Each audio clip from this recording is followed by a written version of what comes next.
ಸ್ವರಗಳಲ್ಲಿ 132. There are 132 types. ಅದೇ ರೀತಿ ವ್ಯಂಜನಗಳು are consonants. How many types are there? ಆರ್ ಅವುಗಳ ಪ್ರೊನೌನ್ಸಿಯೇಷನ್ ಹೇಗೆ, ಅದನ್ನೆಲ್ಲ ಈಗ ತಿಳ್ಕೊಳ್ಳೋಣ. ಕ ಖ ಗ ಘ ङ, ಚ ಛ ಜ ಝ ಞ, ಟ ಠ ಡ ಢ ಣ, ತ ಥ ದ ಧ ನ, ಪ ಫ ಬ ಭ ಮ, ಯ ರ ಲ ವ ಶ ಷ ಸ ಹ ಳ.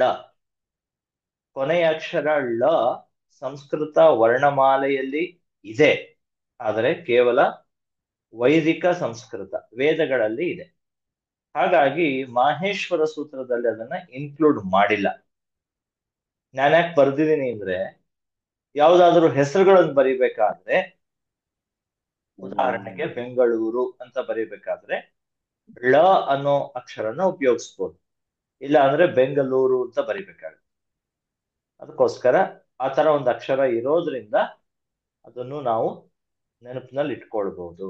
ಆದರೆ ಸಂಸ್ಕೃತದ ಯಾವ ಪದಗಳಲ್ಲೂ, ಅಂದ್ರೆ ಲೌಕಿಕ Sanskrit, classical Sanskrit which we use in our daily life, ಅದರಲ್ಲಿ ಳ ಅಕ್ಷರದ ಪದ ಇಲ್ಲ, ಲ ಅಂತಾನೆ ಉಪಯೋಗಿಸ್ತೀವಿ. ಹಾಗಾಗಿ ಸಂಧಿ ಸಮಾಸ ಇತ್ಯಾದಿ ಪ್ರಯೋಗಗಳನ್ನು ಮಾಡಬೇಕಾದ್ರೆ ಳ ಅಕ್ಷರ ಎಲ್ಲೂ ಬರಲ್ಲ, ಕನ್ಸಿಡರ್ ಆಗಲ್ಲ.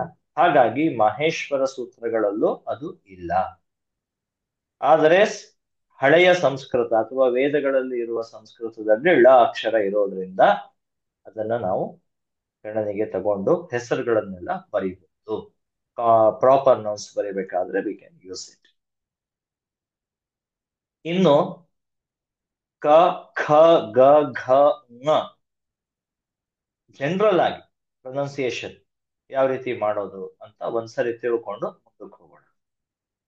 ಇದಕ್ಕೆಲ್ಲ ಕರೆಕ್ಟ್ ಆದ ರೂಲ್ ಇದೆ, ಇನ್ನು ಡೀಟೇಲ್ ಆಗಿ ಅರ್ಥ ಮಾಡ್ಕೊಳ್ಬೇಕು. ಬಟ್ ಆರಂಭದಲ್ಲಿ ಕ ಅಂದಾಗ ಸ್ವಲ್ಪ ಕಮ್ಮಿ ಉಸಿರು, less breath we require. When we say ಖ ವಿ ರಿಕ್ವೈರ್ ಮೋರ್ ಬ್ರೆತ್. ಖ ಅಂದಾಗ ಕೈ ಹಿಂಗೆ ಇಟ್ಕೊಂಡ್ರೆ ಗಾಳಿ ಬಂದು ಕೈಗೆ ಹೊಡೆಯುತ್ತೆ, ಅದನ್ನ ನಾವು ಫೀಲ್ ಮಾಡುದು. ಅಂದ್ರೆ ಅಷ್ಟು ಜೋರಾಗಿ ಖ ಅನ್ನೋ ಅಕ್ಷರದ ಹೇಳಬೇಕು. ಸಿಮಿಲರ್ಲಿ ಗ ಸಾಫ್ಟ್ಲಿ, ಘ ಬಿಟ್ ಹಾರ್ಡ್. ङ ಹೇಳಬೇಕಾದ್ರೆ ನೇಸಲ್ ಸೌಂಡ್ ಬರಬೇಕು. ಆಮೇಲೆ ಕ ಖ ಗ ಘ 4 ಅಕ್ಷರ ಹೇಳಬೇಕಾದ್ರೆ ನಮ್ಮ ಥ್ರೋಟ್ ಫಂಕ್ಷನ್ ಆಗ್ತಾ ಇತ್ತು. ಅದೇ ಥ್ರೋಟ್ ಅನ್ನ ಉಪಯೋಗಿಸಿ ವಿ ಹ್ಯಾವ್ ಟು ಪ್ರೊನೌನ್ಸ್ ङ. ಬಾಯಿ ಕೆಳದಿರ್ಬೇಕು, ನಾಲ್ಗೆ ಸ್ಟ್ರೈಟ್ ಆಗಿರ್ಬೇಕು, ಗಂಟಲಿಂದ ಸ್ವರ ಹೊರಡ್ಬೇಕು. ಕ ಖ ಗ ಘ ङ ङ ಅಂತಾನೆ ಹೇಳ್ಬೇಕು. ನ ಅಂತನೋ ಮ ಅಂತನೋ ಬೇರೆ ತರ ಹೇಳ್ಬಾರ್ದು. ಇನ್ನು ವ್ಯಂಜನಗಳಲ್ಲಿ ಎರಡನೇ ಗ್ರೂಪು ಚ ಛ ಜ ಝ ಞ.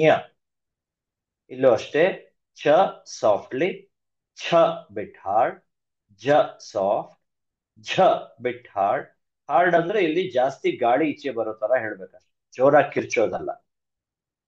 ಞ ಇಲ್ಲಿ ಞ ಹೇಳ್ಬೇಕಾದ್ರೆ ಅದೇ ಚ ಛ ಜ ಝ ಅಂದಾಗ ಯಾವ ಭಾಗವನ್ನ ನಮ್ಮ ಬಾಯಿಯಲ್ಲಿ ನಾಲ್ಗೆಯಿಂದ ನಾವು ಟಚ್ ಮಾಡ್ತೀವೋ, the part organ which we touch with our tongue inside our mouth, soft palate ಅಂತಾರೆ, ಅದೇ ಭಾಗವನ್ನ ಟಚ್ ಮಾಡ್ತಾ ವಿ ಹ್ಯಾವ್ ಟು ಪ್ರೊನೌನ್ಸ್ ಞ ಆಲ್ಸೋ. ಚ ಛ ಜ ಝ ಞ ಆಗ ಸರಿಯಾಗಿ ಬರುತ್ತೆ. ಞ ಇದು ಞ, ಡಿಫರೆನ್ಸ್ ಇದೆ. ನ ನ ನ ಅಂತ ಹೇಳ್ಬಾರ್ದು. ಞ ಞ. ಟ ಠ ಡ ಢ ಣ ಇಲ್ಲಿ ಹಾರ್ಡ್ ಪ್ಯಾಲೆಟ್ ಅಂತೀವಿ. ಟ ಠ ಡ ಢ ಒಂದೇ ಭಾಗವನ್ನ ನಾಲಿಗೆಯಿಂದ by our tip of by the tip of our tongue we touch. ಟ ಠ ಡ ಢ ಣ ಣ ಅನ್ನುವಾಗಲೂ ಅದೇ ಭಾಗವನ್ನ ಟಚ್ ಮಾಡಬೇಕು. ಟ ಠ ಡ ಢ ಣ. ಮೊದಲನೇ ರೀತಿ ಟ ಸಾಫ್ಟ್ಲಿ, ಠ ಹಾರ್ಡ್, ಡ ಸಾಫ್ಟ್ಲಿ, ಢ ಹಾರ್ಡ್, ಣ. ತ ಥ ದ ಧ ನ. ತ ಟೀತ್ ಅನ್ನ ಟಚ್ ಮಾಡ್ತೀವಿ ನಮ್ಮ ನಾಲಿಗೆಯ ತುದಿಯಿಂದ. ಥ ಹೇಳ್ಬೇಕಾದ್ರೂ ಅಷ್ಟೇ, ದ ಹೇಳ್ಬೇಕಾದ್ರೂ ಅಷ್ಟೇ, ಧ ಹೇಳ್ಬೇಕಾದ್ರೂ ಅಷ್ಟೇ, ನ ಕೂಡ ಅದೇ ರೀತಿ. But nasal sound additional sound. ಪ ಫ ಬ ಹ ಮ. ಇಲ್ಲಿ ಎರಡು ತುಟಿಗಳನ್ನ ಮುಚ್ತೀವಿ, ಬಾಯಿ ಮುಚ್ಚಿ ಎರಡು ತುಟಿಗಳನ್ನ ಒಂದಕ್ಕೊಂದು ಟಚ್ ಮಾಡ್ತೀವಿ. We close our mouth and touch both the lips by each other. ಪ ಫ ಬ ಭ ಮ. ಎಲ್ಲದಕ್ಕೂ ಬಾಯಿ ಕಳ್ಕೊಂಡು ಹೇಳಕ್ ಆಗೋದೇ ಇಲ್ಲ ಈ 5 ಅಕ್ಷರ.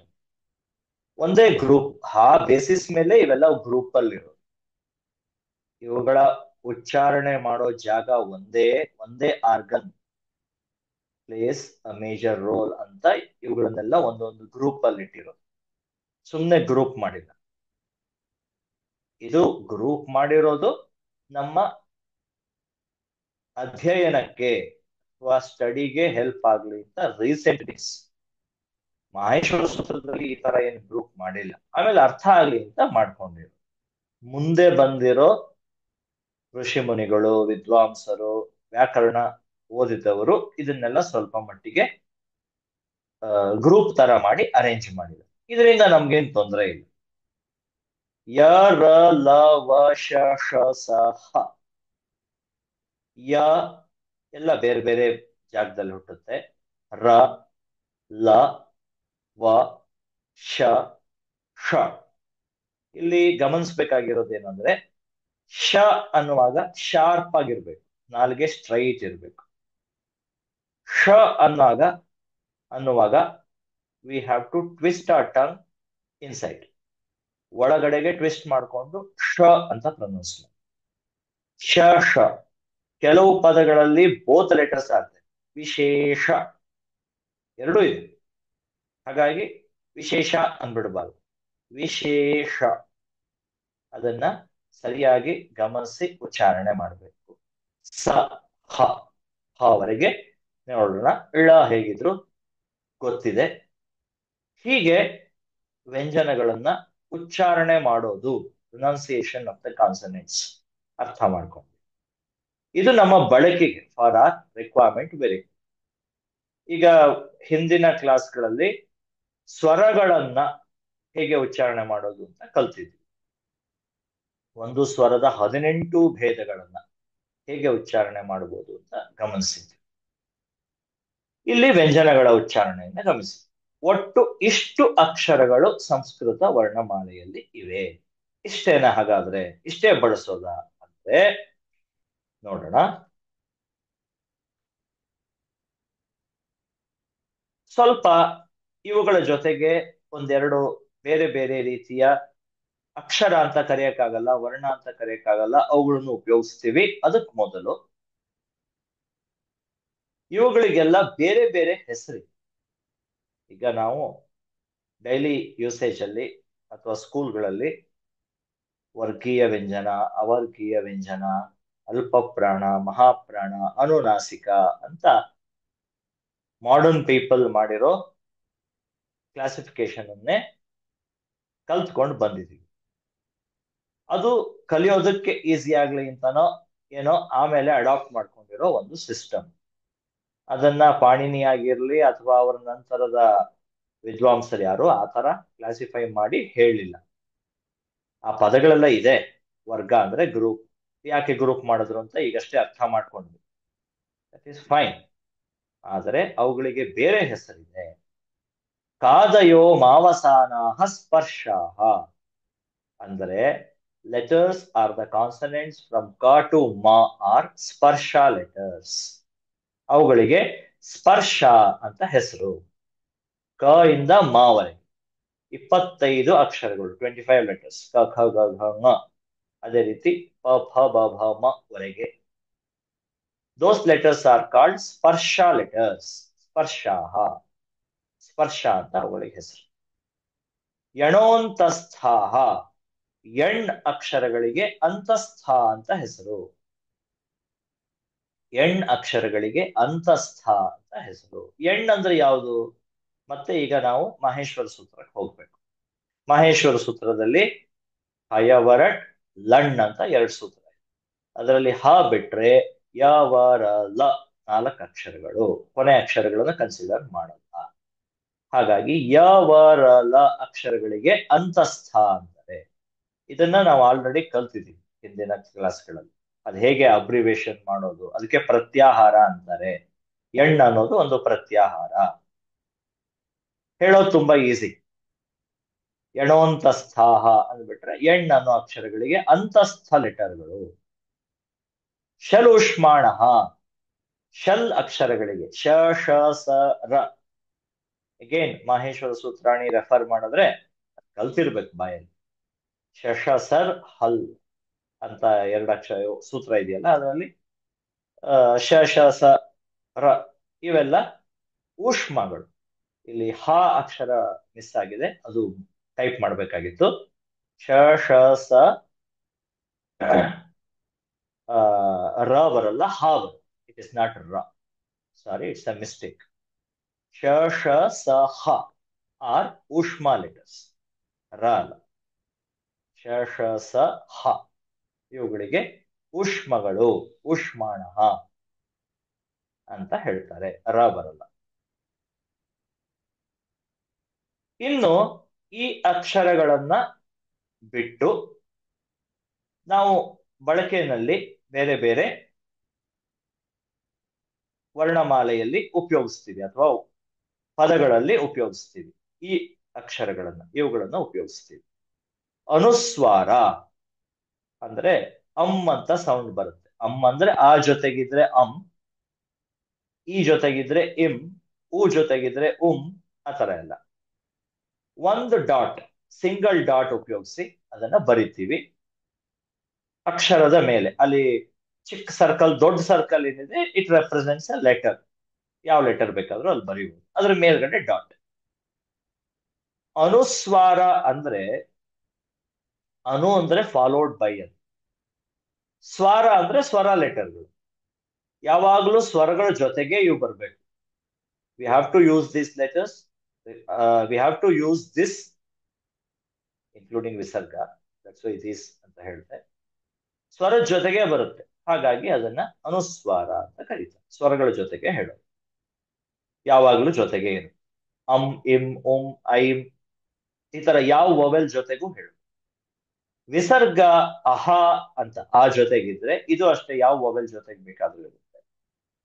ವಿಸರ್ಗ ಅಂದ್ರೆ ವಿಚ್ ವಿ ಜಸ್ಟ್ ರಿಲೀಸ್ ಅಂತ, ಬಿಟ್ಬಿಟ್ಟಿರೋ. ರಾಮಹ ಅಂದ್ರೆ ಬಾಯಿ ಕೆಳದು ಆಚೆ ಹಾಕ್ಬಿಟ್ರು, ಹಾಗಾಗಿ ವಿಸರ್ಗ ಅಂತ ಹೆಸರಿರುತ್ತೆ. ಜಿಹ್ವಾಮೂಲಿಯೌ ಅಂತ ಇದೆ. ಅಲ್ಲಿ ಕ ಮತ್ತೆ ಖ ಅಕ್ಷರಗಳ ಹಿಂದೆ ಮೊದಲು ವಿಸರ್ಗ ಬಂದ್ರೆ ಎಲ್ಲಾದ್ರೂ ಅದನ್ನ ಈ ತರ ಬರಿಬೇಕು. ಬ್ರಾಕೆಟ್ ಇಲ್ಲ, ಯು, ಇಂಗ್ಲಿಷ್ ಯು, ಅದನ್ನ ರಿವರ್ಸ್ ಮಾಡಿ ಬರೋದು ಹಾಗೆ. ಪ ಮತ್ತೆ ಫ ಅಕ್ಷರಗಳ ಹಿಂದೆ ವಿಸರ್ಗ ಬಂದ್ರು ಅದೇ ರೀತಿ ಬರಿತೀವಿ. ಅದನ್ನ ಬರೆದು ಕ ಬರಿತೀವಿ. ಅದು ವಿಸರ್ಗ ಹೌದು, ಆದ್ರೆ ಕ ಮುಂದೆ ಇರೋದ್ರಿಂದ ಅದನ್ನ ಅರ್ಧ ವಿಸರ್ಗದ ರೀತಿ ಪ್ರೊನೌನ್ಸ್ ಮಾಡ್ಬೇಕು. ಲೈಕ್ ಹಾಫ್ ವಿಸರ್ಗ, ಅರ್ಧ ವಿಸರ್ಗ. ಅಹ್ ಕ. ರಾಮಃ ಕರೋತಿ, ರಾಮಃ ಕರೋತಿ, ಅಂತ. ಈ ಶ್ಲೋಕಗಳಲ್ಲೆಲ್ಲ ಬಂದ್ರೆ ಹಾಗೆ ಹೇಳ್ಬೇಕು. ದುಃಖ ಅಂತಾನೆ ಒಂದು ಪದ ಇದೆಯಲ್ಲ, ಯಾವ ಭಾಷೆಯಲ್ಲಿ ಬರೋದು? ದುಃಖನೇ. ದುಃಖ, ಅಲ್ಲಿ ದು ಆದ್ಮೇಲೆ ವಿಸರ್ಗ, ಮುಂದೆ ಖ ಬಂತು. ಹಾಗಾಗಿ ಅದನ್ನ 2 ಡಾಟ್ಸ್ ಬರೆಯೋ ಬದಲು ಈ ರೀತಿ ಬರಿಬೇಕು. ಅದನ್ನ ಜಿಹ್ವಾಮೂಲಿಯ ಅಂತ ಕರೀತಾರೆ. ಅದಕ್ಕೆ ಹೆಸರು ಜಿಹ್ವಾಮೂಲಿಯ. ಜಿಹ್ವಾ ಅಂದ್ರೆ ನಾಲಿಗೆ. ನಾಲಿಗೆಯ ಬಾಟಮ್ ಅಲ್ಲಿ, ಸ್ಟಾರ್ಟಿಂಗ್ ಪಾರ್ಟ್ ಅಲ್ಲಿ ಅದು ಹುಟ್ಟುತ್ತೆ. ಅಂದ್ರೆ ಅಲ್ಲಿಂದ ಹುಟ್ಕೊಂಡು ಬರುತ್ತೆ ಸೌಂಡ್. ಹಾಗಾಗಿ ಅದಕ್ಕೆ ಜಿಹ್ವಾ ಮೂಲ್ಯ. ಉಪಧ್ಮಾನೀಯವು ಪ ಮತ್ತೆ ಫ ಮೊದಲು ವಿಸರ್ಗ ಬಂದ್ರೆ ಅಫ್ ಅಂತ ಪ್ರೊನೌನ್ಸ್ ಮಾಡ್ತೀವಿ. ರಾಮ ಪಠತಿ, ರಾಮ ಪಠತಿ, ಅಫ್ ಅಂತ ಪ್ರೊನೌನ್ಸ್ ಮಾಡ್ತೀವಿ. ಉ ಅಕ್ಷರ, ಪ ಅಕ್ಷರ ಇವೆರಡು ಹುಟ್ಟೋದು ತುಟಿಗಳ ಸಹಾಯದಿಂದ. ಪ ಫ ಬ ಭ ಮ ಅಂತೀವಿ. ಉ ಅನ್ನುವಾಗ್ಲೂ ತುಟಿಯನ್ನ ನಾವು ಉಪಯೋಗಿಸ್ಲೇಬೇಕಾಗುತ್ತೆ, ಇಲ್ಲಾಂದ್ರೆ ಉ ಅಕ್ಷರ ಬರಲ್ಲ. ಹಾಗಾಗಿ ಉಪಧ್ಮಾನೀಯ, ಉಪಧ್ಮಾನ ಅಂದ್ರೆ ತುಟಿ ಅಂತ ಅರ್ಥ. ಉ ಮತ್ತೆ ಪ ಅಕ್ಷರಗಳನ್ನ ಪ್ರೊನೌನ್ಸ್ ಮಾಡೋ ಪ್ಲೇಸ್ ಅಥವಾ ಪ್ರೊನೌನ್ಸ್ ಮಾಡಕ್ಕೆ ಉಪಯೋಗಿಸುವ ಆರ್ಗನ್ ಲಿಪ್ಸ್ ಆಗಿರೋದ್ರಿಂದ ಅವುಗಳಿಗೆ, ಲಿಪ್ಸ್ಗೆ ಇನ್ನೊಂದು ಹೆಸರು ಉಪಧ್ಮಾನ ಅಂತ. ಈ ಅಕ್ಷರಗಳಿಗೂ ಉಪಧ್ಮಾನನೇ ಉಪಯೋಗಿಸ್ಬೇಕು. ವಿ ರಿಕ್ವೈರ್ ಉಪಧ್ಮಾನ, ದಟ್ ಈಸ್ ಆರ್ ಲಿಪ್ಸ್. ಹಾಗಾಗಿ ಇವುಗಳಿಗೆ ಉಪಧ್ಮಾನೀಯ ಅಂತ ಹೆಸರು. ಹೆಸರಿಡಬೇಕಾದ್ರೆ ಇಷ್ಟೆಲ್ಲ ಯೋಚನೆ ಮಾಡಿ ಹೆಸರಿಡ್ತಾರೆ. ಪ್ರತಿ ಒಂದು ಹೆಸರಿಗೂ ಅರ್ಥ ಇದೆ, ಸುಮ್ಮನೆ ಹೆಸರಿಡ್ಲೇ ಇಲ್ಲ. ಅಯೋಗವಾಹ ಅಂತ ಯಾಕೆ ಕರೀತಾರೆ, ಅದಕ್ಕೂ ಒಂದು ಅರ್ಥ ಇದೆ. ಯೋಗ ಅಂದ್ರೆ connection, connected to something is called yoga, joint to something. ಅಯೋಗ ಅಂದ್ರೆ ನಾಟ್ ಕನೆಕ್ಟೆಡ್ ಅಂತ. ನಾಟ್ ಕನೆಕ್ಟೆಡ್ ಯಾವುದು? ಇವ್ಯಾವುದು ಕನೆಕ್ಟೆಡ್ ಅಲ್ವಾ? ಹೌದು, ಇವ್ಯಾವುದು ಕನೆಕ್ಟೆಡ್ ಅಲ್ಲ ಮಾಹೇಶ್ವರ ಸೂತ್ರದ ಜೊತೆಗೆ. ಪಾಣಿನಿ ಹೇಳಿರುವ ಮಾಹೇಶ್ವರ ಸೂತ್ರದಲ್ಲಿ ಅನುಸ್ವಾರ, ವಿಸರ್ಗ, ಜಿಹ್ವಾಮೂಲಿಯ, ಉಪಧ್ಮಾನೀಯ ಬರಲ್ಲ, ಅವನ್ ಮೆನ್ಷನ್ ಮಾಡಿಲ್ಲ. ಆದ್ರೆ ನಮ್ಗೆ ಬೇಕು, ದೇವನಾಗರಿ ಸ್ಕ್ರಿಪ್ಟ್ ಅಲ್ಲಿ ಬೇಕು, ಭಾಷೆಯಲ್ಲಿ ಬೇಕು, ಅಲ್ಲಿ ಸಪರೇಟ್ ಆಗಿ ಬರ್ದಿದ್ದಾರೆ. But since they are not connected to Maheshwara Sutrani, are not included in Maheshwara Sutrani, these are called ಅಯೋಗವಾಹ. ಸುಮ್ಮನೆ ಹೆಸರಿಟ್ಟಿಲ್ಲ. ಈಗೆಲ್ಲ ಇಡ್ತಾರಲ್ಲ ಬಾಯಿ ಬಂದಿದ್ದು ಮಕ್ಕಳಿಗೆ, ಆ ತರ ಹೆಸರಿಲ್ಲ ಇಲ್ಲಿ. ಪ್ರತಿ ಒಂದು ಹೆಸರಿಗೂ ಒಂದು ಕಾರಣ ಇದೆ. ಸೊ ಇದು 4 ಅಯೋಗವಾಹಗಳನ್ನ ನಾವು ಭಾಷೆಯಲ್ಲಿ ಉಪಯೋಗಿಸ್ತೀವಿ. ಈಗ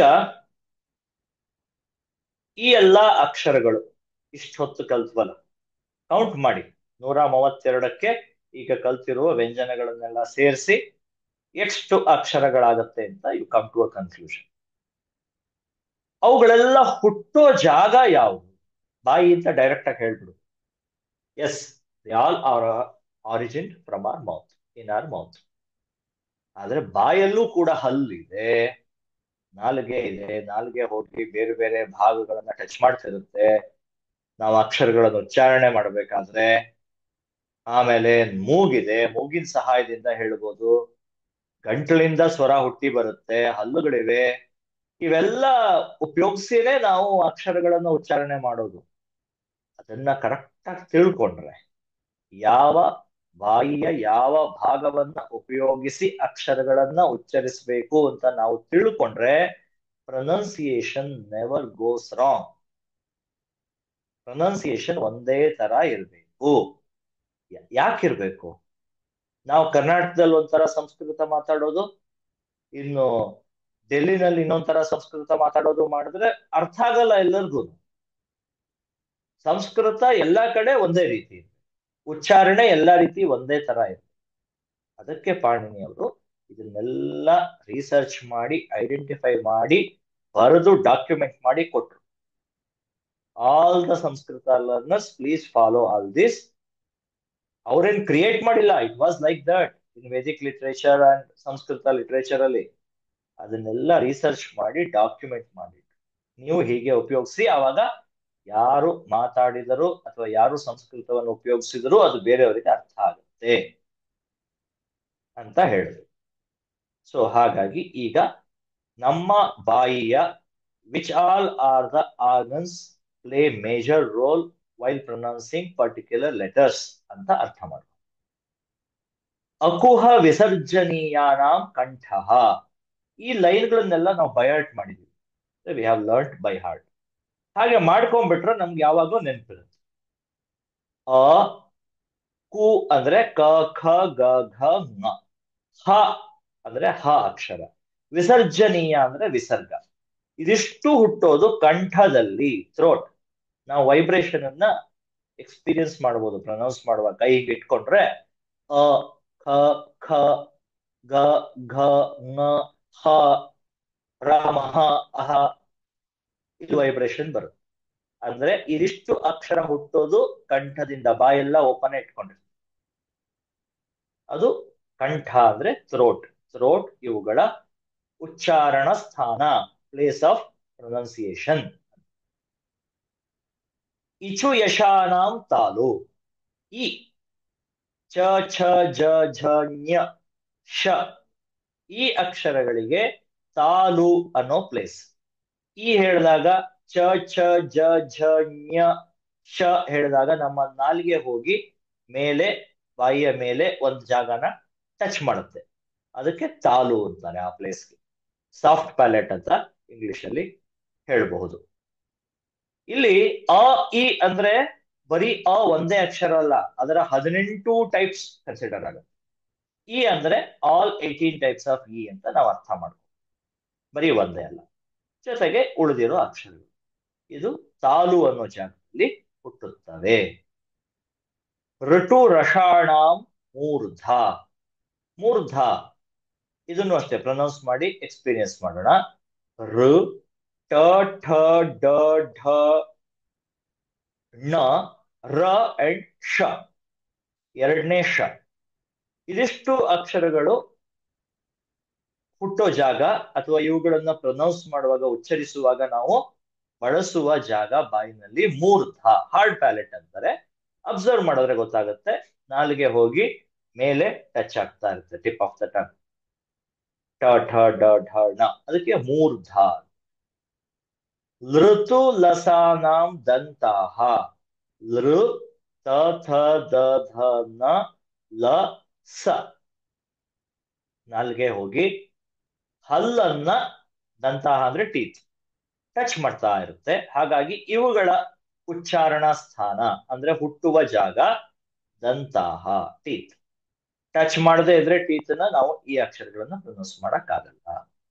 ಉಪೋಪಧ್ಮಾನೀಯಾನ ಓಷ್ಠೌ, ಉ ಮತ್ತೆ ಪ ಫ ಬ ಭ ಮ ಮತ್ತೆ ಉಪಧ್ಮಾನೀಯ. ಆಗ್ಲೇ ಕಲ್ತ್ವಲ್ಲ ಉಪಧ್ಮಾನೀಯಗಳಂದ್ರೆ ಯಾವ್ಯಾವ್ದು.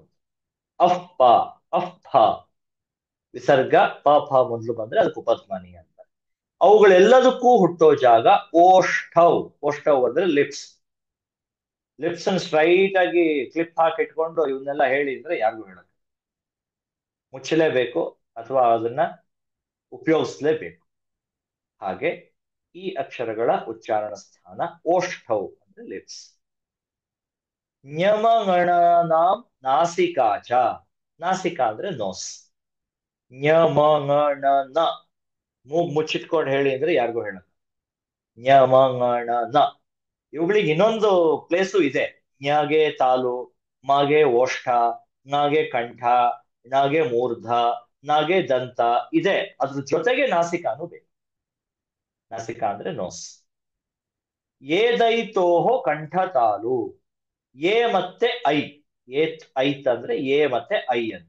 ಇವುಗಳಿಗೆ ಎರಡೆರಡು ಜಾಗ ಸೇರ್ಕೊಂಡು ಇವುಗಳನ್ನ ಪ್ರೊನೌನ್ಸ್ ಮಾಡ್ತೀವಿ. ಕಂಠ ಅಂಡ್ ತಾಲು, ಥ್ರೋಟ್ ಅಂಡ್ ಸಾಫ್ಟ್ ಪ್ಯಾಲೆಟ್, ಎರಡರೂ ಬಳಕೆನೂ ಆಗುತ್ತೆ ಎ ಮತ್ತೆ ಐ ಹೇಳುವ. ಓದೌತೋಹೋ ಕಂಠೋಷ್ಠಂ, ಓ ಮತ್ತೆ ಔ, ಈ ಅಕ್ಷರಗಳನ್ನು ಹೇಳುವಾಗಲೂ ಅಷ್ಟೇ ಕಂಠ ಮತ್ತೆ ಓಷ್ಠ, lips, throat and lips both we have to use. ಇಲ್ಲಿ ಎ ಐ ಅಂದ್ರೆ ಎ ಅದರ 12 ಟೈಪ್ಸ್, ಐ ಅಂದ್ರೆ 12 ಟೈಪ್ಸ್ ಆಫ್ ಐ, 12 ಟೈಪ್ಸ್ ಆಫ್ ಓ, 12 ಟೈಪ್ಸ್ ಆಫ್ ಔ ಅಂತಾನೆ ಅರ್ಥ ಮಾಡ್ಕೊ. ಓವೆಲ್ಲ ಒಂದೊಂದೇ ಕೊಟ್ಟಿದ್ದಾರೆ, ವಿ ಹ್ಯಾವ್ ಟು ಅಂಡರ್ಸ್ಟ್ಯಾಂಡ್. ಇಲ್ಲಿ ಇನ್ನೊಂದು ಹೇಳಬೇಕು, ಬಿಗಿನಿಂಗ್ ಇಂದ ಮ ಕ ಅಂತಾನೆ ನಾನು ಟೈಪ್ ಮಾಡ್ಕೊಂಡು ಹೋಗಿದ್ದೀನಿ ವ್ಯಂಜನಾನ. ಆಕ್ಚುಲಿ ಪ್ರೊನೌನ್ಸಿಯೇಷನ್ ಹೇಗೆ, ಕು ಖು ಗು ಘು ಮು ಅಂತ ಅದು ಅಲ್ವಾ. ಕೆಳಗಡೆ ಒಂದು ಲೈನ್ ಹಾಕ್ತೀವಿ, ಹಲ್ ಅಂತ, ಹಲಂತ ಚಿಹ್ನೆ ಅಂತ ಹಿಂದಿನಲ್ಲಿ ಹೇಳ್ತಾರೆ, ಅದನ್ನ ಹಾಕ್ತೀವಿ. ಅದನ್ನ ಹಾಕಿ ಬರೆಯೋದೇ ಸರಿ, ಅರ್ಧ ಉಪಯೋಗಿಸೋದೇ ಸರಿ. ಆದ್ರೆ ಮಹೇಶ್ವರ ಸೂತ್ರದಲ್ಲೇ ಅವ್ರು ಹೇಳ್ಬಿಟ್ಟಿದ್ದಾರೆ, ಉಚ್ಚಾರಣೆಗೋಸ್ಕರ ಆ ಸೇರ್ಸ್ಕೊಳ್ಳೋಣ. ಉಚ್ಚಾರಣೆಗೋಸ್ಕರ ಐ ಉಣ್ ಋಲ್ ಋಕ್ ಏ ಓಂ ಐ ಔಚ್ ಹಯ ವರಡ್ ಅಲ್ಲಿ ಹಾಯ ವಾರ ಅನ್ನೋಲ್ಲೆಲ್ಲ ವ್ಯಂಜನ ಸೇರ್ಸ್ಕೊಳ್ಳೋಣ ಅಂತ ಹೇಳಿದ್ದಾರೆ. ಹಾಗಾಗಿ ನಾವು ಇಲ್ಲಿ ಸೇರ್ಸ್ಕೊಂಡು ನಾನು ಎಕ್ಸ್ಪ್ಲೈನ್ ಮಾಡ್ತಾ ಇದ್ದೀನಿ, ಈಸಿ ಆಗುತ್ತೆ ಪ್ರೊನೌನ್ಸ್ ಮಾಡಕ್ಕೆ. ಅ ಸೇರಿದೆ ಅಂತ ಅರ್ಥ. ವಕಾರಸ್ಯ ದಂತೋಷ್ಟಂ, ವ ಅನ್ನೋ ಅಕ್ಷರಕ್ಕೆ ದಂತ ಮತ್ತೆ ಓಷ್ಠ, ದಂತ ಮತ್ತೆ ಓಷ್ಠ ಎರಡು ಬೇಕು. ದಂತ ಅಂದ್ರೆ ಟೀತ್, ಓಷ್ಠ ಅಂದ್ರೆ ಲಿಪ್ಸ್. ವಕಾರಸ್ಯ ದಂತೋಷ್ಠಂ. ಆಮೇಲೆ ಜಿಹ್ವಾಮೂಲೀಯಸ್ಯ ಜಿಹ್ವಾಮೂಲಂ.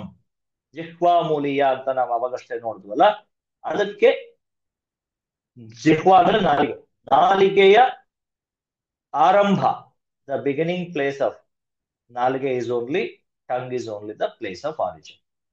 ಅಲ್ಲಿಂದನೇ ಹುಟ್ಟಿ ಬರುತ್ತೆ ಜಿಹ್ವಾಮೂಲಿಯ. ಹಾಗಾಗಿ ಅದನ್ನ ಸಪರೇಟ್ ಆಗಿ ಇಲ್ಲಿ ಹೇಳಿದ್ದಾರೆ. ಇನ್ನು ಈ ಉಚ್ಚಾರಣ ಸ್ಥಾನಗಳಾದ ಮೇಲೆ ಅಕ್ಷರಗಳನ್ನ ನಾವು ಪ್ರೊನೌನ್ಸ್ ಮಾಡಬೇಕಾದ್ರೆ ಏನೇನು ಎಫರ್ಟ್ಗಳನ್ನ, ಪ್ರಯತ್ನಗಳನ್ನ ಮಾಡ್ತೀವಿ ಅಂತ ಹೇಳ್ತಾರೆ. ಬರೀ ಪ್ಲೇಸ್ ಗೊತ್ತಿದ್ರೆ ಆಗಲ್ಲ, ಎಫರ್ಟ್ ಬೇಕಲ್ಲ. ಯಾವ ರೀತಿ ಎಫರ್ಟ್ ಅನ್ನ ಹಾಕ್ಬೇಕು? ಎರಡು ರೀತಿ ಎಫರ್ಟ್ ಹಾಕ್ಬೇಕು. ಆಭ್ಯಂತರ ಪ್ರಯತ್ನ, ಬಾಹ್ಯ ಪ್ರಯತ್ನ. ಆಭ್ಯಂತರ ಅಂದ್ರೆ ಇಂಟರ್ನಲ್ ಎಫರ್ಟ್, ಬಾಹ್ಯ ಅಂದ್ರೆ ಎಕ್ಸ್ಟರ್ನಲ್ ಎಫರ್ಟ್. ಅದು ಎಷ್ಟು ಎಫರ್ಟ್ ಹಾಕ್ಬೇಕು ಆಗ ಕರೆಕ್ಟ್ ಪ್ರೊನೌನ್ಸಿಯೇಷನ್ ಬರುತ್ತೆ ಅಂತ ಎಕ್ಸ್ಪ್ಲೈನ್ ಮಾಡಿದ್ದಾರೆ. ಅದನ್ನು ಕೂಡ so scientifically after doing a particular research explain ಮಾಡಿದ್ದಾರೆ, ಅದಕ್ಕೆಲ್ಲ ಹೆಸರು ಕೊಟ್ಟಿದ್ದಾರೆ. ನೋಡಿ, ಇಂಟರ್ನಲ್ ಎಫರ್ಟ್ ಹೇಗ್ ನಮ್ಗೆ ಗೊತ್ತಾಗ್ಬೇಕು ಅದನ್ನ ಅಧ್ಯಯನ ಮಾಡಿ ಅರ್ಥ ಮಾಡಿಕೊಂಡು ಹೇಳಿದ್ದಾರೆ. ಎಕ್ಸ್ಟರ್ನಲ್ ಎಫರ್ಟ್ ಹೇಳ್ಬೋದು, ಬಾಯಿ ಕಳಿಬೇಕು, ಬಾಯಿ ಅರಳಿಸ್ಕೊಳ್ಬೇಕು, ಗಂಟ್ಲು ನಾವು ಓಪನ್ ಮಾಡ್ಕೊಬೇಕು, ಮೆಲೋಡಿಯಸ್ ಆಗಿ ಬರಬೇಕು, ಈ ತರದ್ದೆಲ್ಲ ಬಾಹ್ಯ ಎಕ್ಸ್ಟರ್ನಲ್ ಎಫರ್ಟ್ಸ್. ಈ ಅಕ್ಷರ ಉಪಯೋಗಿಸ್ಬೇಕಾದ್ರೆ ಇಷ್ಟು ಬಾಯಿ ಕಳಿಬೇಕು, ಈ ಅಕ್ಷರ ಪ್ರೊನೌನ್ಸ್ ಮಾಡ್ಬೇಕಾದ್ರೆ ಇಷ್ಟೇ ಬಾಯಿ ಕಳಿಬೇಕು, ಇವೆಲ್ಲ ಹೇಳ್ಬೋದು. ಆದ್ರೆ ಒಳಗೆ ಇಂಟರ್ನಲ್, ಅದನ್ನು ಕೂಡ ನಮ್ಮ ಕಂಟ್ರೋಲ್ ಅಲ್ಲಿ ಇರಲ್ಲ. But they have done the research on it, ಯಾವ್ಯಾವ ಎಫರ್ಟ್ಸ್ ನ ಯೂಸ್ ಮಾಡ್ತೀವಿ. ಇದು ತುಂಬಾ ಇಂಟ್ರೆಸ್ಟಿಂಗು. ಇದನ್ನ ಮುಂದಿನ ಕ್ಲಾಸ್ ನಲ್ಲಿ ನಾವು ಕಲ್ತ್ಕೊಳ್ಳೋಣ.